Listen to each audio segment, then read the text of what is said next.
मान लिया जाए कि संपूर्ण भारत देश में अभी 10th मैट्रिकुलेशन की परीक्षाएं चल रही हैं। सभी राज्यों के पवित्र परीक्षार्थी अपने अपने हिसाब से प्रश्न पत्रों को हल कर रहे हैं। किसानों की रैलियों में फसलों की छवि बन रही है। मान लिया जाए कि सभी विद्यार्थी अपने अपने मार्कशीट की ओर आश्चर्य भरी निगाहों से ताक रहे हैं।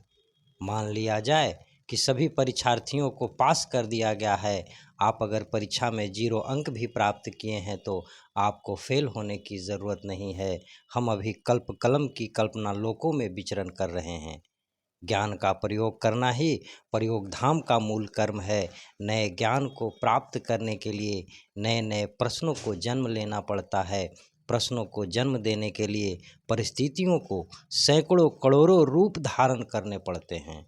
आप और हम अभी मानवीय गुणों से संचालित हो रहे हैं। संसार के सारे ही मशीन तो मानवों की परीक्षा लेने के लिए ही बनाए जा रहे हैं।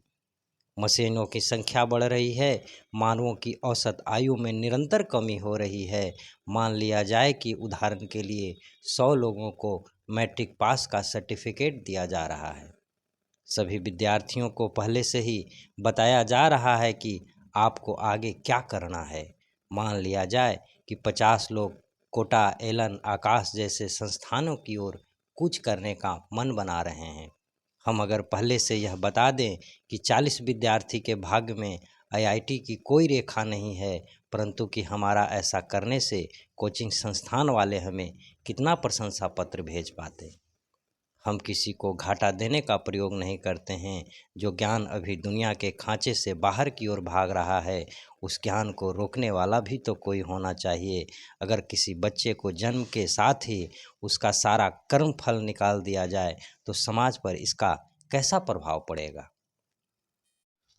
मान लिया जाए कि संपूर्ण